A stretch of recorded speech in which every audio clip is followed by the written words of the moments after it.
और चलिए अब बात करेंगे मध्य प्रदेश के गुना की, जहां दुल्हन अपहरण केस में इंदौर का कनेक्शन सामने आया है।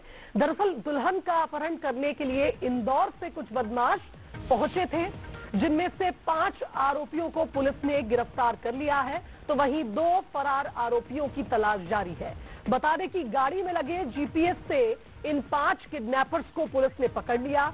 इंदौर में युवती पढ़ाई करती थी और ऐसा माना जा रहा है कि उस दौरान ही इन्हीं युवकों में से किसी से उसकी पहचान हुई होगी। इधर दूल्हे को चाकू मारकर दुल्हन को लेकर ये बदमाश फरार हो गए थे, जिसके बाद पुलिस ने 200 किलोमीटर पीछा कर इन आरोपियों को पकड़ा, जिसमें जीपीएस ने अहम भूमिका निभाई। तो बता दें कि जिस तरह से रविवार को ये घटना सामने आई थी और उसके बाद 5 आरोपियों को पुलिस ने पकड़ा। दुल्हन का अपहरण हुआ था और आरोपी इंदौर से इस वारदात को अंजाम देने आए थे। गाड़ी भी इंदौर पासिंग की ही थी, किराए से ली गई थी और इस गाड़ी में जीपीएस लगा था, जिसकी मदद से पुलिस इन आरोपियों तक पहुंची और दुल्हन को भी गुना लेकर वापस लौटी। चलिए संवाददाता पंकज का रुख करेंगे, हमारे साथ इस खबर पर लाइव जुड़ रहे हैं। पंकज, जिस तरह से ये पूरा मामला सामने आया, दुल्हन का अपहरण हो जाता है, विदाई के बाद कुछ बदमाश आते हैं, एक ऐसी गाड़ी में उसे ले जाते हैं जिसमें जीपीएस सिस्टम लगा था। या तो बदमाशों को इस बात की खबर नहीं थी, क्योंकि आप देखिए पुलिस ने 200 किलोमीटर इनका पीछा किया, तब जाकर ये आरोपी पकड़ में आए।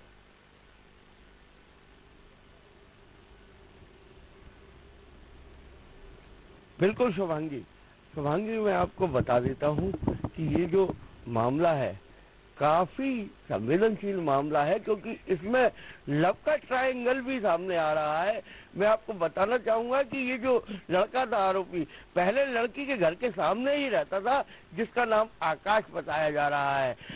पहले भी एक मामला दर्ज हो चुका है इस पर, और इसके बाद लड़की को पढ़ने के लिए इंदौर भेज दिया गया था। वहां भी दोनों का लव ट्रायंगल भी सामने आ रहा है। इसके बाद जब परिजनों ने शादी कहीं और करने की कोशिश की, तब उसने अपनी पूरी एक गैंग बनाई और गैंग बनाकर लड़की का अपहरण किया।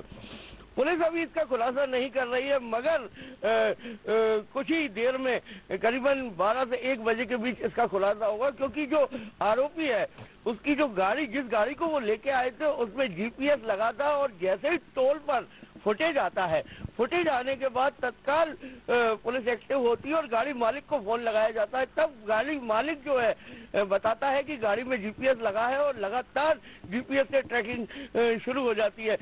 केवल आधे घंटे के अंदर ही पुलिस की टीम रवाना हो जाती है और लगातार पुलिस की टीम पीछा करती है। पीछा करते हुए देवास के पास पहुंचती है, जहां आरोपी जो है गाड़ी को छोड़ चुके थे। मगर इसमें सबसे बड़ी बात ये थी कि एक पल्सर गाड़ी भी थी।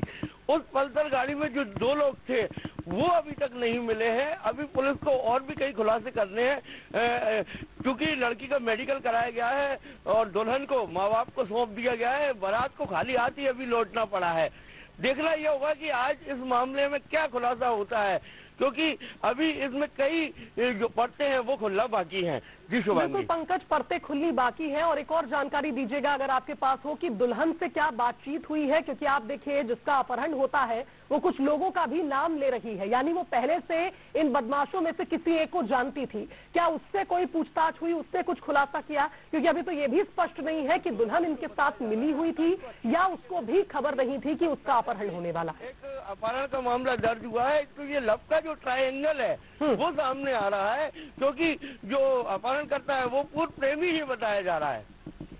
चलिए, यानी कुल मिलाकर ये कहा जाए कि अब देखना होगा कि जब दुल्हन और बातें बताएगी, खुलासे करेगी, तो फिर ये पूरा मामला स्पष्ट होगा कि क्या दुल्हन के कहने पर ही ये बदमाश उसे किडनैप करने आए थे। बहरहाल बहुत शुक्रिया आपका तमाम बातचीत के लिए। आगे बढ़ेंगे, बात करेंगे